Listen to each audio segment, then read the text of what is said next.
Shut it down, guys. I just want to check in on him.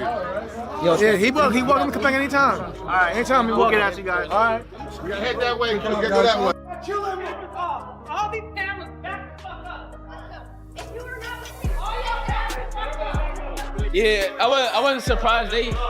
I think a lot of guys in this weight class, they underestimate my power. They don't think I'm as strong as I am, but they'll see it when they get in there. Jaron stormed toward Xander Zayas after being taunted at the airport, and what started as routine fight promotion quickly turned into something far more personal. The rivalry has clearly moved well beyond titles and rankings. One camp feels it has been openly disrespected while the other refuses to back down. Fans everywhere are now asking the same question. What was actually said that triggered such a strong reaction from one of boxing's most dangerous fighters? What stands out most is the complete lack of concern. Instead of trying to avoid the tension, Jaron comes across as a fighter who was fully expecting a moment like this to happen. He feels that many people are still underestimating his punching power and believes that could turn out to be a very costly mistake. To many fans, this serves as a clear warning that the airport confrontation has only made an already heated rivalry even more intense and added even more fuel to an already burning fire. Show him a little bit, and that's fine with me. You know, I do it all, so it don't really matter. Even if he come forward, that's even better. So it don't really matter to me. Whatever he brings to the table, we're gonna be ready. On the other side, Xander Zayas is clearly trying to downplay the drama and make the whole situation look like unnecessary noise. He suggests that all the betting talk and back and forth verbal exchanges are more about getting attention than anything truly serious. When fighters start accusing each other of playing games and seeking publicity, it is usually a sign that mutual respect is beginning to fade.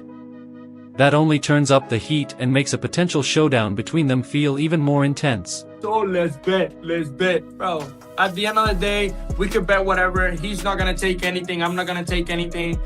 We trying to take care of each other's family. Him, obviously, his family, me, my family. So that's why I just shut it up from there. I'm like, bro, stop playing those games. We're not doing all this. You're just. What Eddie Hearn is pointing out is just how heated the exchanges between the two fighters had become. According to him, Xander Zayas was making serious threats during their verbal back and forth, pushing the tension even higher. Looking back, many fans now believe the airport confrontation was not a random moment at all. The warning signs had been building for a while. When fighters keep trading sharp words and personal insults, emotions can easily spill beyond interviews and face-offs, turning a heated rivalry into something far more explosive and unpredictable. He's getting his face. He said he's going to rip your heart out. Oh, yeah. Oh, that's good. That's what he said, didn't he? That's what he said. Yeah. You believe that? No, but he said it. You know what I mean? I mean, you gotta say that. This was the moment when the rivalry started to feel much more personal than professional. Xander Zayas was clearly frustrated by Jaron repeatedly putting his hands on the championship belts during their face-off, and his reaction made it obvious that the level of respect between them was quickly fading. The real question now is whether these incidents are just mind games designed to get a mental edge, or clear signs that both fighters are already getting deeply under each other's skin long before they ever step inside the ring together. I knew that was something that was going to happen. He was going to touch the belt. And at the beginning, I told him, touch him. This is the closest you're going to get to them. So I don't mind you touching what's mine, because at the end of the day, he's going to stay at home. But then at the end, he just started rubbing, and I'm like, all right, bro, like, we're good. Like, you don't have to keep touching him. And he touched him again, so I dropped him. I'm like, all right, this is the last time. What's up? And that's about it. What makes Greg Hackett's take so interesting is that he is not looking at Xander Zayas as just another challenger. Instead, he is pointing to the combination of size, youth, toughness, and confidence that could create real problems for Jaron Ennis. Even supporters of Boots have to admit this is far from a simple or straightforward fight. The belief that Xander has the tools to push Ennis into uncomfortable situations is one of the main reasons the conversation around this matchup keeps growing and attracting more and more attention from fans. Skillful, and he not afraid. Boots, we know he trying to bring everything to the table, the speed, the power, just the lights. He bringing everything to it. I think it's a great test for Boots because this is a guy who you can say is durable. You can say he's durable because he's never been stopped. I never even seen him go down.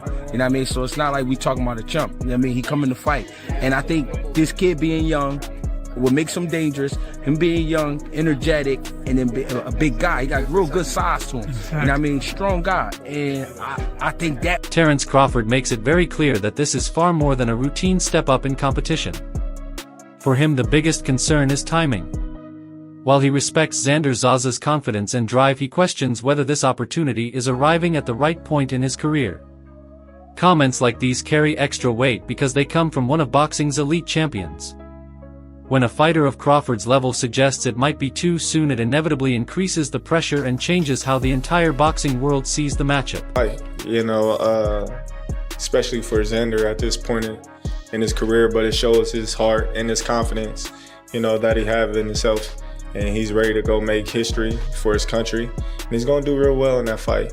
You know, I just think, you know, right now, you know, it's a little bit too early. Rolando Romero makes it clear that this goes beyond a simple difference in experience.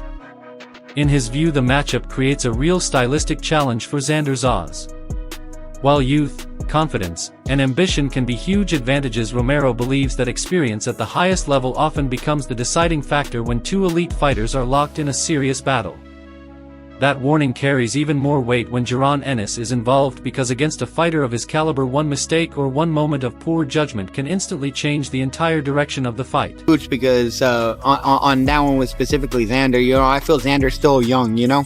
Butch is a lot older and has a lot more. Greg Hackett raises the stakes by making it clear that this fight will not be decided by words but by what happens on fight night. He says Xander Zayas must control the distance, use his physical advantages, and avoid letting momentum slip away from him. However, even he acknowledges the danger, because when Jaron settles into his rhythm, he becomes extremely difficult to deal with.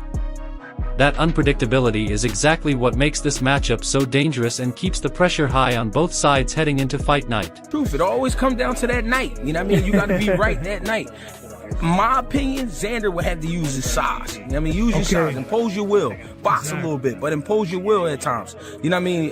Don't let Boots steal the rounds. You know what I'm saying? I mean, who's to say though? That kid might hit hard enough to get a knockout. We don't know. You know what I mean? And that's why I love the fight. Absolutely. We don't know, because one thing I can say, not to cut you off, when your back is to the wall, man, you do some amazing things. You know what I'm saying? Showbiz the Adult delivers one of the strongest takes in the entire debate, going as far as calling Jaron Ennis an elite-level talent and placing him near the very top of the sport. That kind of statement immediately changes how the fight is seen, because when analysts start ranking a fighter that high, expectations rise to a completely different level. From that point on, every performance becomes a measuring stick, either confirming the hype or proving it was overblown. Suddenly, this is not just another matchup. It becomes a real test of whether that elite reputation can actually hold up when the pressure is truly on. Boots is phenomenal. I got him as the second best fighter in the world. I got Shakur Stevenson one. And when I say that, I'm not talking about accolades, what they've achieved, achievements and stuff like that. I'm just talking about boxing ability. That's why I think Boots beat me. Unless, like my man said, he's not as good as I think. And I said that when the fight was announced.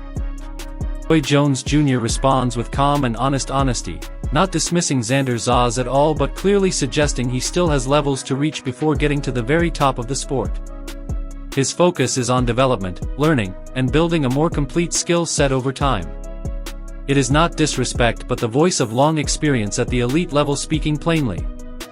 In boxing, that kind of assessment often points to gaps in a fighter's game, gaps that someone like Jaron Ennis could potentially take advantage of when real pressure is applied. Well, he's on Boots level yet. What's the best advice you could give him if he's heading into it? Just keep trying to advance, keep learning your craft, keep studying your craft, keep working on your repertoire, because having a deep repertoire is what's going to take. You got like Boots, because Boots has a great repertoire. Xander Zayas talks about his physical growth, discipline, and elite training environment, showing that he is not simply relying on natural talent but also on structured preparation and steady long-term development. He believes his team, his training system, and his nutrition work are continuously building him into a stronger version of himself with each fight. The whole point of fighting at 154, you got to make a little bit of weight. I'm growing, I'm getting better, I'm getting bigger. We keep controlling it. I have a great nutritionist team that work with me. The ones that work with Terrence Crawford, Shakur Stevenson, so they know what they're doing. And I believe in them throughout, Oscar de la Hoya frames this as a genuine 50-50 style clash where both fighters bring elite-level danger in completely different ways. He points to timing, skill, and adaptability as key factors but still admits the fight is too close to call with any real confidence. That level of uncertainty changes everything because when someone with his level of experience cannot clearly separate the two fighters, it highlights just how evenly balanced this fight really is. It also increases the pressure on Jaron Ennis, who is expected to validate the hype and prove himself in a true championship-level environment. Obviously, he's facing a guy who knows how to use his distance and throws hard punches, combinations. He has the will to win. I mean, this is going to be a great fight. I don't know who's going to win. It's tough to call, but you might have to give the edge to Boots just because he's on. No, it's sad that it had to happen this way. And, I blame everything on Rick Meridian, the manager. It's just sad because now Virgil Ortiz is going to be sidelined while all these champions are going to be facing each other. You got Fundora and the other kid who just won, Josh Kelly, I believe it was. They might be fighting as well. And then Xander Zayas and Jaron Ennis are described by Aladipo and Liam Goff as exactly what the division needed, two fighters in their prime colliding at the perfect time. They highlight the unbeaten reputation both men carry at this stage of their careers and how quickly that reputation can disappear once truly elite pressure is applied. In fights like this, reputation means less as the rounds go on and performance becomes everything. For both Zayas and Ennis, this is no longer about potential or predictions. It is about proving they belong at the very top when everything is truly on the line. This is Boots Ennis. This is more like it. This is what we want to see. This is a phenomenal fight, and they're both in their primes. Xander Zayas is 23 years old. He turned pro when he was 17, and he's a unified world champion, going in there against Boots Ennis, who he's only had one fight against the guy who was, 14-1, got rid of him in a round. So he's completely, I don't care, what Eddie Hearn was saying, that guy was untested. So he's completely untested at 154 pounds, in there against one of the best champions in the division. Mate, that fight is going to be electric. Puerto Rico in Brooklyn on June 27th. That is going to be... Xander Zayas is described by Roy Jones Jr. as a complete and versatile fighter who can work both at range and up close, making him a difficult problem to solve on paper. However, Jones also stresses that Jaron Ennis is exactly the type of opponent who thrives in high-risk situations and actively seeks out elite-level challenges. That contrast turns the matchup into something far bigger than just a fight. It becomes a clash of ambition against control. Roy makes it clear that both men have the tools to become dominant forces in the division, but only if they can handle the pressure when the fight inevitably breaks down into chaos and pure reaction. Fighter, a complete fighter, a fighter who I think presents next to the most, he's probably the second most difficult guy to fight in the weight class because he's rangy. He can do so many things. He can fight inside. He can fight outside. He's a great body puncher. He's a very, very respected guy, and I think he's very mature for his age. Boots, on the other hand, is looking for that coming out party type fight. So he got to fight somebody at this point. And because he couldn't get A, he went to B. And I like that about Boots because Boots saying, I want all the smoke. If this one won't take me, I'll go find the next one.